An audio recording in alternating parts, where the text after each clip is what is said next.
the fall of 1834, a dock worker at Baltimore's Inner Harbor uncovered a discovery that would forever change American medical history. Hidden aboard a European-bound cargo ship, he found 17 well-preserved bodies, each bearing surgical incisions suggesting the work of a skilled anatomist. The manifest identified them as medical specimens from St. Thomas Medical University in rural Maryland. But the dock worker recognized a distinctive scar on one of the bodies reminiscent of his nephew, a student who had died of fever at the prestigious school. What followed was a chilling revelation, a 36-year conspiracy of murder and greed orchestrated by the Walsh family, turning their medical institution into a profitable enterprise, in human death amassing over $800,000, a sum worth nearly $25 million today. St. Thomas Medical University, founded in 1798 by Dr. Michael Walsh, was once a respected institution designed to train Catholic physicians. Walsh, a tall, imposing figure, had immigrated from Ireland with the goal of establishing a medical dynasty. His wife, Dr. Margaret Walsh, also a physician, was the university's dean. The couple, alongside Michael's younger brother James, transformed the school into a prestigious medical hub, attracting students from across the eastern United States, particularly from poor Irish and German Catholic families. The university was known for its hands-on approach to medical training, and the Walsh family was committed to providing their students with fresh, well-preserved bodies for dissection. But as time passed, the Walsh family's methods became more sinister. In 1799, a student named Patrick O'Brien vanished mysteriously. He had been struggling in his courses and was last seen heading to the anatomy lab for extra practice. His disappearance, though, was quickly covered up by Dr. Michael Walsh, sparking suspicions that something darker was unfolding behind the university's walls. This discovery would ultimately expose a network of corruption, stretching from the Walsh family's institution to the Catholic Church and top European medical schools.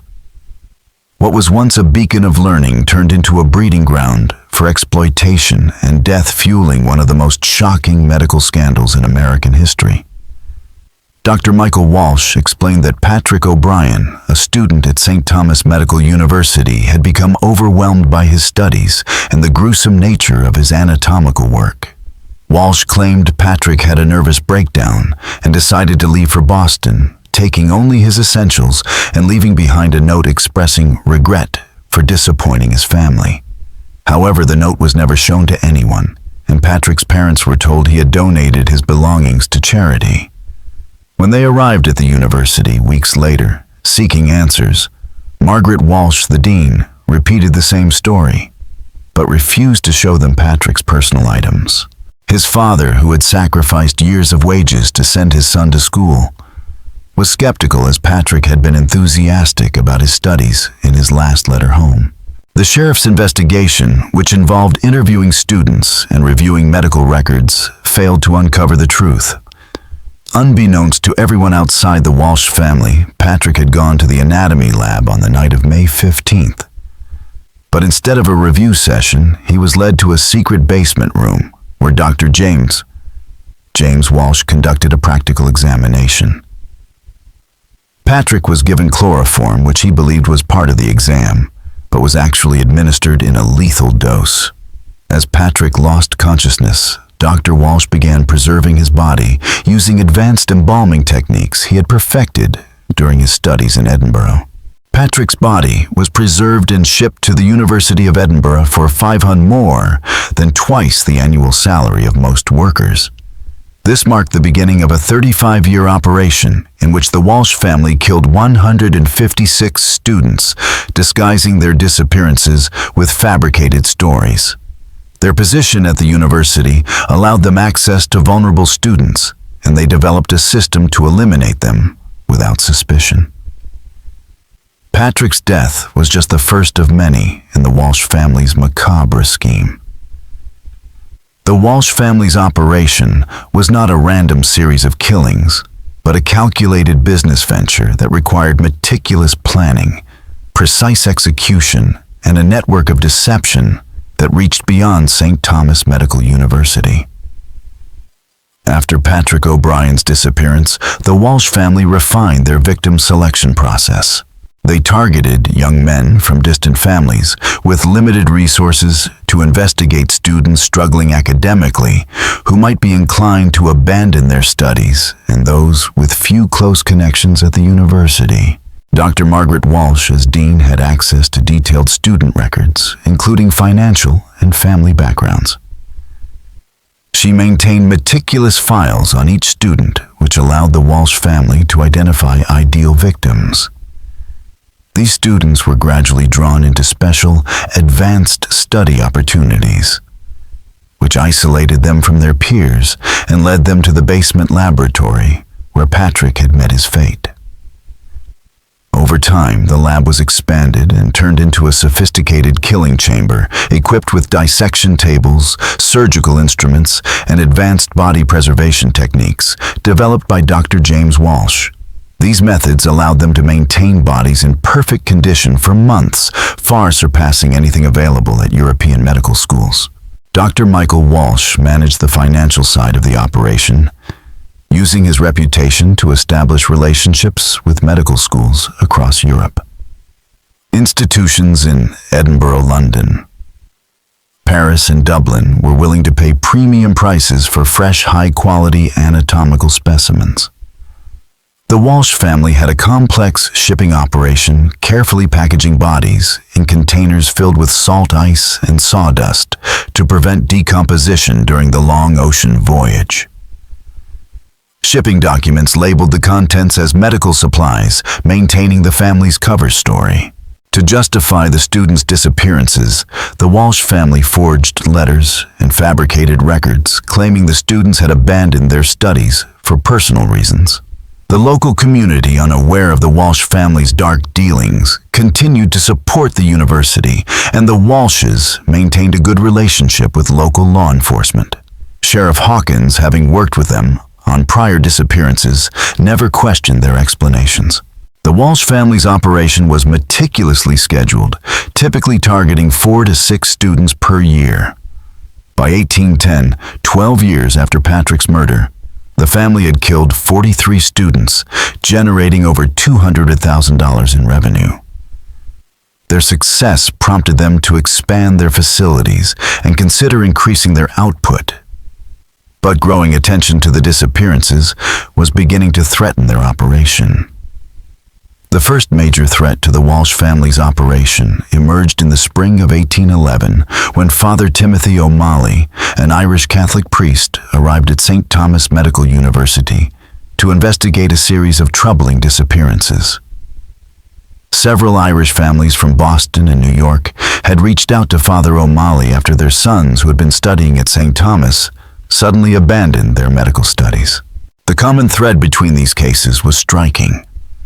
The students had been struggling academically, but were described as enthusiastic about their studies until they vanished often, without any goodbye or direct communication with their families.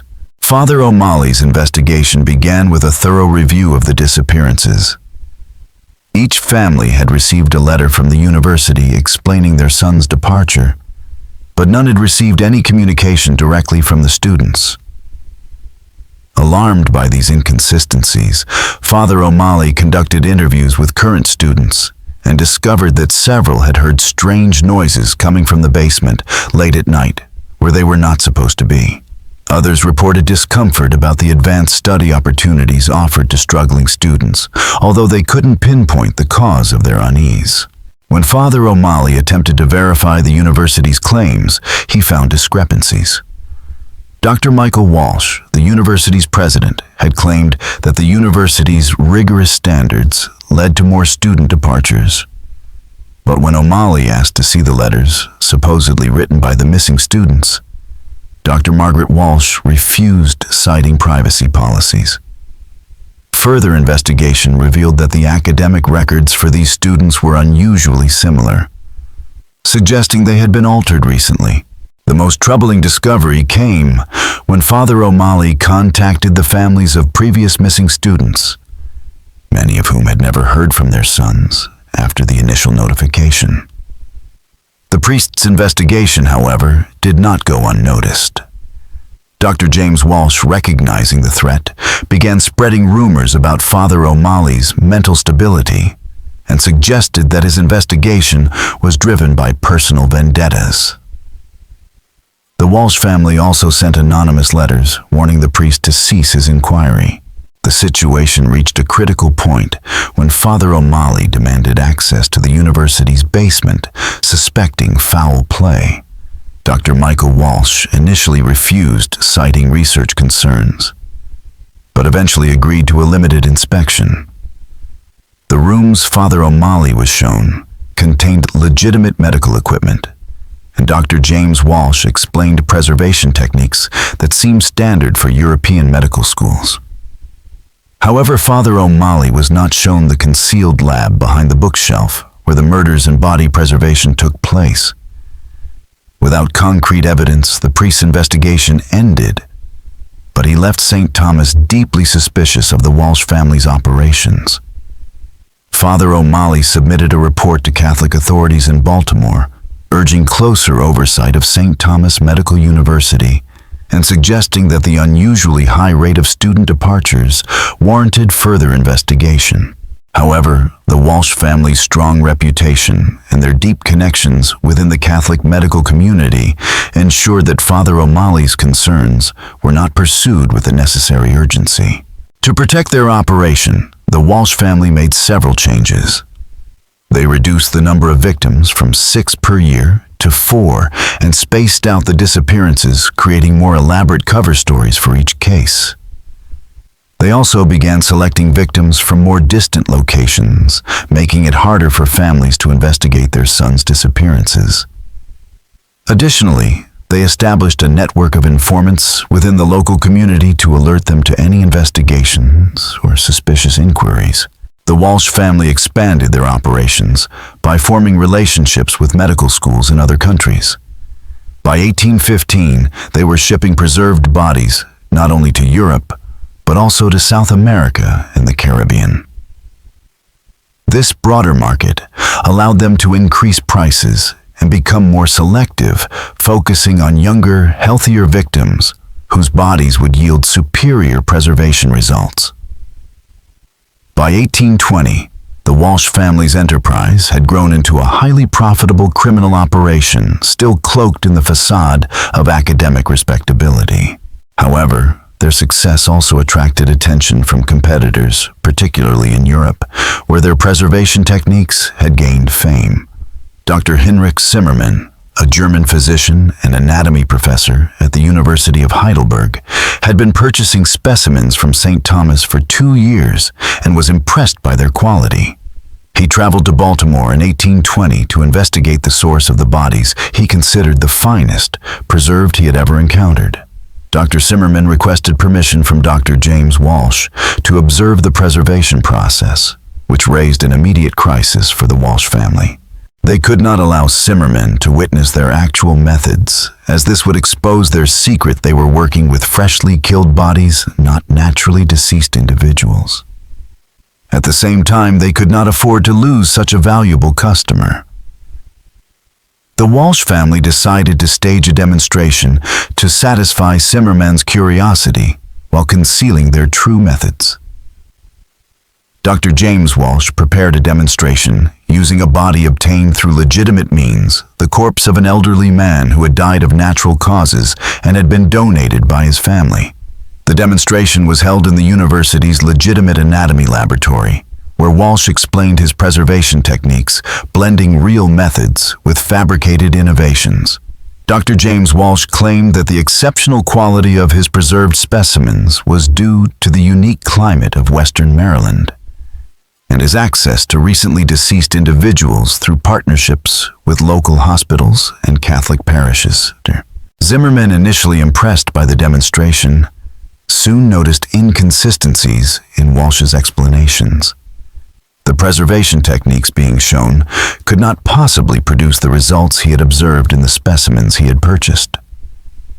The bodies from St. Thomas displayed no signs of natural decomposition. and the preservation was far superior to anything achievable with the methods Walsh was demonstrating. When Zimmerman pressed for more details, Walsh became evasive, suggesting that certain aspects of his methods were proprietary secrets. This only deepened Zimmerman's suspicions, prompting him to investigate further. He spoke to students and examined the university's facilities, seeking evidence of the advanced techniques required to produce such high-quality specimens. Zimmerman's investigation led to a shocking discovery. The shipping records at Baltimore's harbor revealed that St. Thomas had shipped over 200 preserved bodies to European institutions over the past 20 years. This seemed impossible for a small medical school, and even more troubling, some of the recipients had no record of ordering specimens. Zimmerman's findings could have exposed the Walsh family's operation. But Dr. Michael Walsh, recognizing the threat, acted swiftly to neutralize it. On the night of October 15, 1820, Zimmerman was invited to a special demonstration in the university's basement laboratory. He was told that Dr. Walsh was finally ready to reveal his closely guarded preservation techniques. When Zimmerman arrived at 9:00 p.m., he expected to observe advanced methods, but instead he was met with the same fate as the 156 students before him. Zimmerman was given a carefully calculated dose of chloroform, disguised as an anesthetic demonstration. But in reality, it was meant to kill him slowly and painlessly. His murder marked a dangerous escalation for the Walsh family. Zimmerman was a respected physician with connections throughout European medical communities, making his disappearance a far more dangerous liability than the students' deaths. To cover their tracks, the Walsh family concocted a story claiming that Zimmerman had left suddenly due to a family emergency and had returned to Europe without notice. To cover their tracks, the Walsh family produced forged documents indicating that Dr. Zimmerman had booked passage on a ship to Hamburg. They arranged for witnesses to testify that they had seen the German physician at the harbor on the day of his supposed departure. However, preserving Zimmerman's body proved more difficult than previous victims. Unlike the young medical students, Zimmerman was older, and his body showed signs of age-related diseases and injuries. James Walsh had to employ more advanced techniques, using experimental chemicals he had been developing to restore the body to a condition acceptable for European buyers. The process took several weeks. Zimmerman's body was eventually shipped to the University of Edinburgh as part of a routine order. It was dissected by the very medical students who had previously studied the bodies of the Walsh family's earlier victims. The body was of such exceptional quality that it was used for advanced surgical demonstrations and lauded as one of the finest specimens Edinburgh's faculty had ever received. The success of Zimmerman's murder boosted the Walsh family's confidence. They believed they could eliminate any threat, regardless of the victim's status or connections. However, this overconfidence led them to take increasingly dangerous risks and underestimate those determined to expose their crimes. The downfall of the Walsh family's murderous enterprise began in an unexpected way from one of their own victims. In the spring of 1834, Thomas Mackenzie, Patrick O'Brien's former roommate and one of the few to question his friend's disappearance 35 years earlier, had become a successful physician in Philadelphia. Mackenzie had never forgotten the strange circumstances of Patrick's departure from St. Thomas, and over the years quietly investigated the fates of other students who had supposedly left the university under similar conditions. His investigation revealed a disturbing pattern. Using his connections with Catholic parishes across the Northeast, Mackenzie identified over 40 families whose sons had allegedly abandoned their medical studies at St. Thomas but had never been heard from again. These families had spent decades wondering about their sons' fates and had tried in vain to find any trace of them. The breakthrough in Mackenzie's investigation came when he met Dr. Wilhelm Schneider, a German physician who had studied at the University of Edinburgh. Schneider became suspicious of the unusually high quality of anatomical specimens the Scottish institution had been receiving from an American medical school. After examining numerous preserved bodies from St. Thomas Medical University, he noticed disturbing patterns. The first was the exceptional consistency in the preservation quality. Every specimen from St. Thomas showed no signs of decomposition or damage, which would be typical in naturally deceased bodies. The preservation techniques appeared to be far superior to anything practiced in Europe at the time, suggesting access to methods not widely known. The second pattern was demographic consistency. Almost all of the bodies were young men between the ages of 18 and 25 in excellent health at the time of death. This was statistically improbable for naturally deceased individuals, as young men typically die from accidents, violence, or acute diseases that would leave visible marks on their bodies. The third and most alarming pattern was the apparent cause of death. Schneider's examinations revealed signs of respiratory failure without any underlying disease or injury. The lungs appeared normal, but the cellular damage suggested asphyxiation or respiratory depression, possibly induced by chemical substances. When Schneider shared his findings with Mackenzie, the two physicians realized they had uncovered evidence of a systematic murder operation.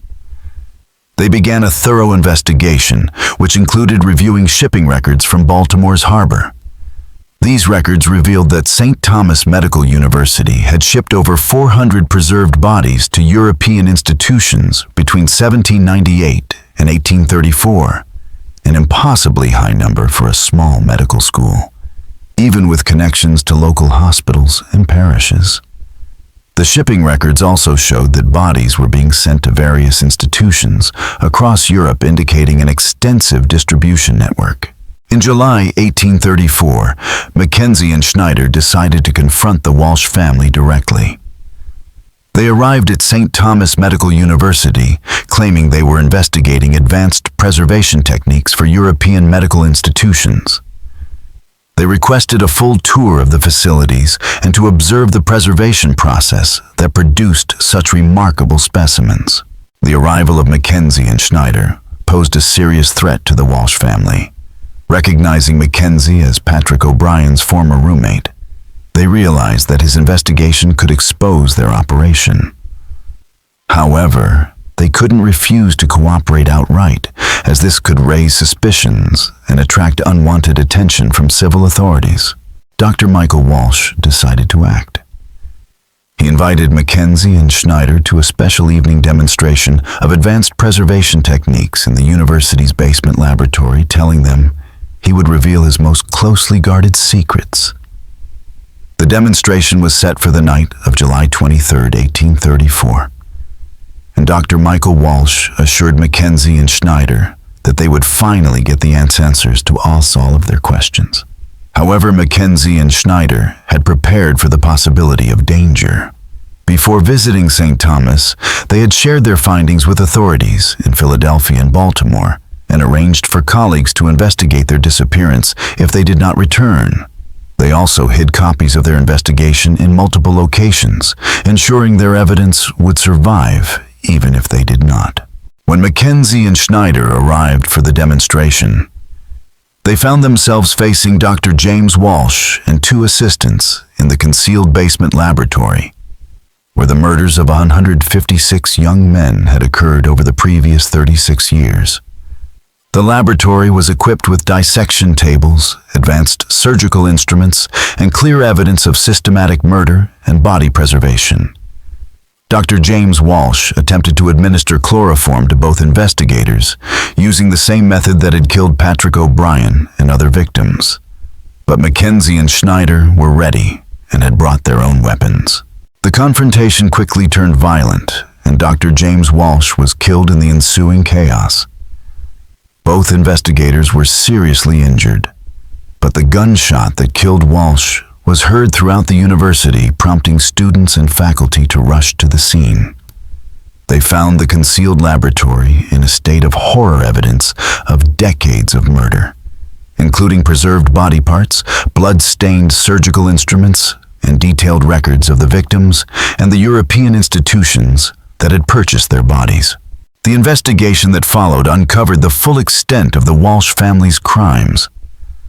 Authorities discovered that between 1798 and 1834, 156 young men had been murdered at St. Thomas Medical University, their bodies sold for over $800,000 to European medical institutions. Detailed records showed that the operation had been meticulously planned, with the Walsh family maintaining information on each victim and each sale. The aftermath of the discovery sent shockwaves through the medical communities in both America and Europe. The revelation that a respected Catholic medical school had been systematically murdering students for profit shattered assumptions about the integrity of medical education and academic institutions.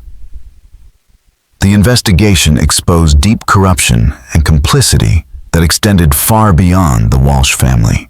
Dr. Michael Walsh and his wife Margaret were arrested and charged with multiple counts of murder conspiracy and fraud. The trial that followed became one of the most sensational criminal proceedings in American history, drawing attention from across the nation and Europe. The prosecution presented overwhelming evidence, including detailed records that James Walsh had kept of each victim and each transaction with European medical schools. The defense argued that the Walsh family had been driven to crime by the overwhelming demands of medical education and the lack of legal sources for anatomical specimens. They claimed that the murders were mercy killings to spare struggling students from academic failure while advancing medical knowledge. This argument was quickly dismantled by the prosecution, which showed that the Walsh family had profited enormously from their crimes. Margaret Walsh proved to be the most defiant of the defendants, showing no remorse during her testimony. She expressed pride in the quality of education St. Thomas had provided, claiming that the preserved specimens had made significant contributions to European medical knowledge. She argued that the young men who had died achieved immortality through their service to medical science, and that their deaths ultimately saved more lives by advancing surgical techniques and anatomical understanding. The trial revealed disturbing details about how the Walsh family selected their victims. Evidence showed they targeted students from poor families who could not afford to investigate their disappearances. They kept detailed psychological profiles identifying socially isolated young men who were struggling with homesickness and making them easier to manipulate and less likely to be missed. Surviving students testified about a pervasive atmosphere of fear and suspicion at the university, where the Walsh family's deadly operation thrived in the shadows. Many students at St. Thomas Medical University described feeling uneasy around certain faculty members and avoided situations where they might be alone with university officials. Several testified that they had heard disturbing sounds from the basement areas, but were too frightened to investigate further. The atmosphere of fear created by the Walsh family extended beyond their victims, seeping into the entire student body and ensuring that suspicion and dread permeated daily life at the university. The international ramifications of the case were equally staggering. It was revealed that prestigious European medical institutions had unknowingly been purchasing the bodies of murder victims for over 3 decades. Renowned institutions like the University of Edinburgh, the University of Paris, and the Royal College of Surgeons in London, along with dozens of other schools, were forced to confront the fact that their anatomical collections contained the preserved bodies of young Americans who had been killed specifically for their medical value. The European response was swift. Medical schools across the continent implemented new policies requiring detailed documentation of the sources of anatomical specimens. Many conducted thorough reviews of their collections to identify any specimens that may have originated from St. Thomas. Some held memorial services for the unknown victims whose bodies had been used in medical education without consent. The financial investigation into the Walsh family's operation revealed the vast scale of their profits. Over 36 years, they had generated more than $800,000 from the sale of preserved bodies, equivalent to approximately $25 million in today's currency. The money was invested in properties throughout Maryland and Virginia, shipping companies that transported the bodies, and European banks that facilitated their international transactions. The trial concluded in November 1834, with Michael and Margaret Walsh being convicted on all charges. They were sentenced to death by hanging, making them among the first Americans to be executed for crimes related to medical education. Their execution on December 15, 1834, drew a crowd of over 3,000 spectators, marking the end of one of America's most notorious medical murder cases. The victims' families became the focus of public attention following the convictions. Many families who had spent years wondering about their sons' disappearances found a mixture of relief and horror in the revelation of the truth. Some sued the Walsh estate for damages, while others focused on ensuring their sons received proper burials.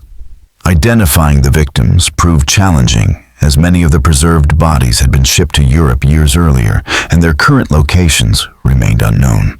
St. Thomas Medical University was permanently closed after the murders were uncovered. The building was eventually demolished, and the land was sold to a farming family who was unaware of its dark history. Local residents reported strange sounds and unexplained phenomena at the site for years, leading some to believe the location was cursed. Whether these reports reflected genuine supernatural activity or simply the psychological impact of the horrific crimes that had occurred there remains a matter of speculation. The Walsh case had a profound and lasting impact on medical education in America.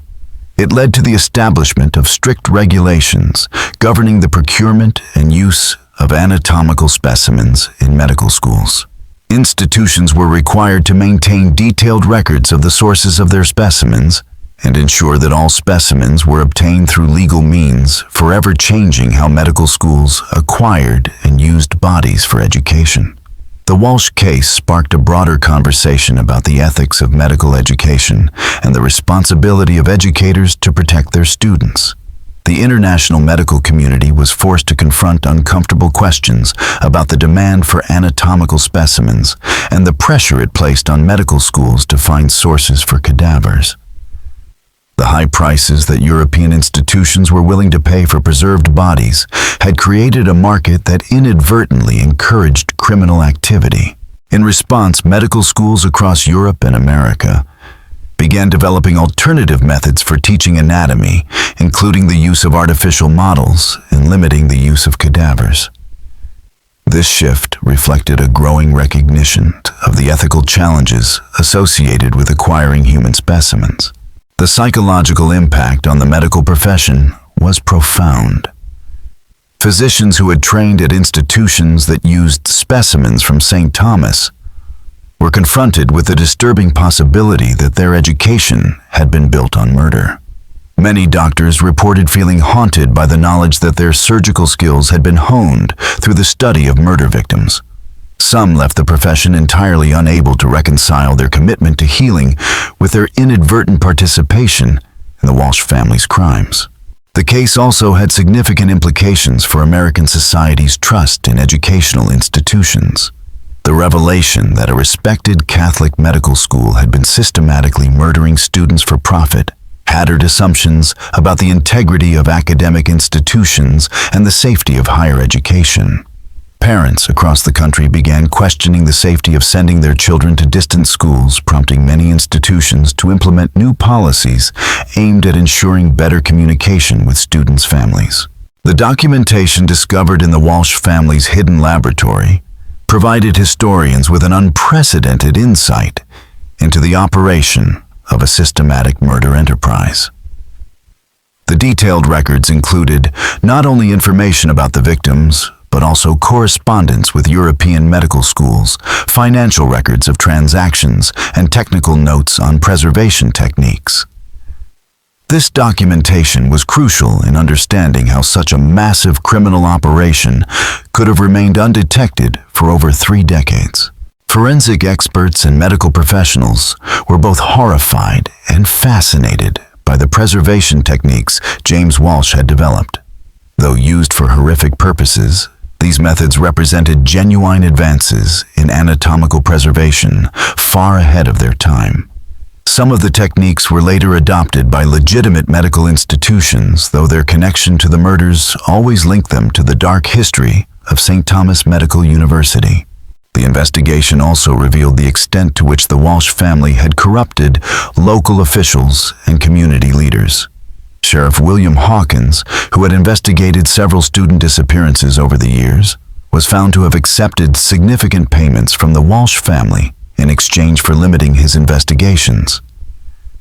Several local businessmen who had facilitated the shipping of preserved bodies to Europe were charged as accessories to murder, though most received light sentences in exchange for cooperating with authorities. The Walsh family's crimes left an indelible mark on the medical community and American society, leading to sweeping changes in how medical schools operate, the ethics of anatomical study, and the trust placed in educational institutions. The religious implications of the Walsh case were especially troubling for the Catholic community. The fact that these crimes had been carried out at a Catholic institution by individuals who had presented themselves as devout Catholics undermined the Church's ability to effectively police its own institutions. In response, the Catholic hierarchy in America introduced new oversight procedures for Catholic educational institutions, requiring more frequent inspections of facilities and financial records to ensure that such atrocities could not be repeated. European medical schools that had purchased specimens from St. Thomas were also forced to reckon with the implications of the case. Many of these institutions launched comprehensive investigations into their specimen acquisition practices and implemented new policies to guarantee that they were not unknowingly purchasing bodies of murder victims. The financial losses were significant, as many schools had paid premium prices for bodies that turned out to be the products of criminal activity. In response to the suffering of the victims' families, a national fundraising effort was organized to provide them with some compensation for their losses. While no amount of money could restore their sons or alleviate the decades of uncertainty, the funds helped many families cover memorial services and provided financial support for those impoverished by their attempts to investigate their sons' disappearances. The case also set important legal precedents for prosecuting crimes related to medical education and the international trafficking of human remains. The Walsh convictions were among the first in American history to address the systematic murder of individuals for commercial purposes. The international scope of the case led to new treaties governing the trade of anatomical specimens between countries, ensuring that such crimes would not be repeated on a global scale. This story serves as a stark reminder of the devastating consequences of unchecked ambition and the corruption of institutions meant to protect and educate. The Walsh family's crimes highlight how easily evil can flourish in the most respected institutions when greed overcomes humanity and when oversight fails. What do you think of this story? Do you believe everything was revealed? Or might there be other medical schools hiding similar dark secrets? Leave your comment below. If you enjoyed this tale and want more horror stories like this, subscribe, hit the notification bell, and share with someone who loves mysteries. The past holds many secrets, and some of them are more terrifying than we dare imagine. See you in the next video. Thank you all very much for watching my video until the end. I sincerely appreciate it, and I look forward to seeing you in the next video.